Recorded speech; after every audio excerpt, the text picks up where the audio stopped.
2 जून 2025 की सुबह अहमदाबाद के आसमान में एक दिल दहला देने वाला हादसा हुआ। एयर इंडिया की फ्लाइट AI-171 दुर्घटनाग्रस्त हो गई। विमान में 242 लोग सवार थे, जिनमें से 251 की मौत हो गई। सिर्फ एक व्यक्ति जिंदा बचा। उस अकेले बचे यात्री ने एक बात कही, बेहद इंसानी बात। आखिरी पलों में मैंने अपनी नौकरी, फोन या उन चीजों के बारे में नहीं सोचा जिनका मैं पीछा करता था। मैंने सिर्फ अपनी माँ के बारे में सोचा। मैंने चाहा बस एक और दिन उनके साथ बिताने को।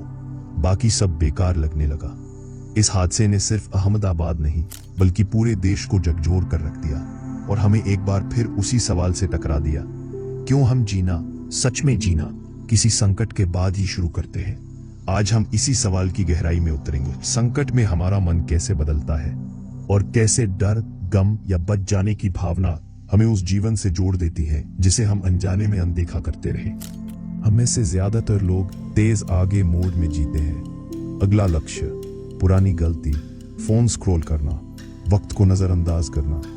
लेकिन जब कोई संकट आता है, जब आप मौत के एकदम करीब होते हैं या किसी अपने को खो देते हैं, तो सब कुछ बदल जाता है।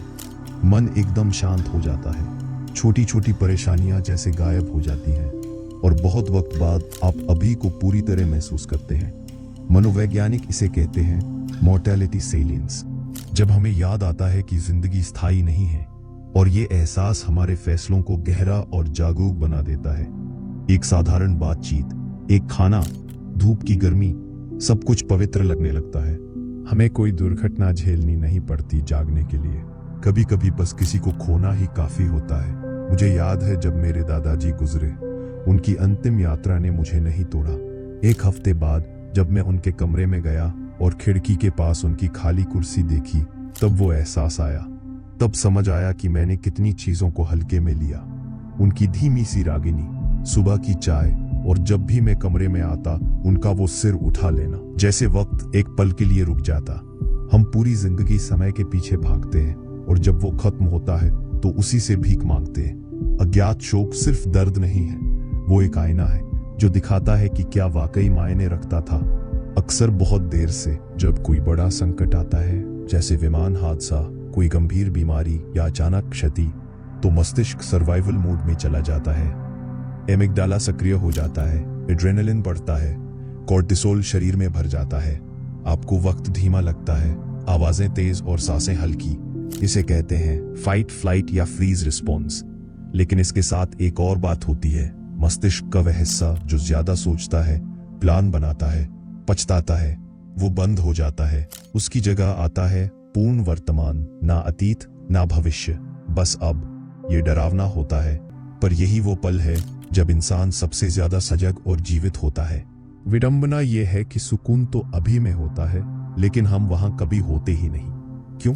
क्योंकि हमारा दिमाग सुरक्षा के लिए बना है, सुकून के लिए नहीं।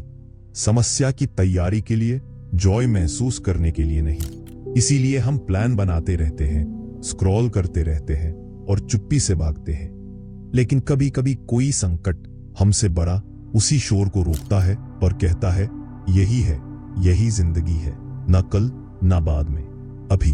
अब असली सवाल, क्या हमें जागने के लिए कोई हादसा, अंतिम संस्कार या बीमारी चाहिए, या क्या हम खुद को अभी से ऐसे जीने के लिए तैयार कर सकते हैं?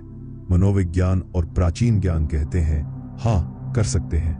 रुको, गहरी सांस लो, ध्यान दो, आवाजें, खुशबू, रंग। किसी को बिना वजह फोन करो और खुद से पूछो, अगर आज मेरा आखिरी सामान्य दिन हो। ये डर से नहीं है, बल्कि एक शालीनता भरी तत्परता से है। हर आम पल को पवित्र मानना, क्योंकि वो है उस भारतीय विमान हादसे का इकलौता बचे यात्री अब जिंदगी को कभी पहले जैसा नहीं देखेगा और शायद हमें भी नहीं देखना चाहिए। चाहे वो कोई अचानक हादसा हो या किसी अपने की खामोश विदाई, ऐसे पल हमें बुलाते हैं नींद में जीने से बाहर निकलने के लिए, खुशी को टालने से रुकने के लिए, ये मानना छोड़ने के लिए कि समय हमारे पास हमेशा रहेगा।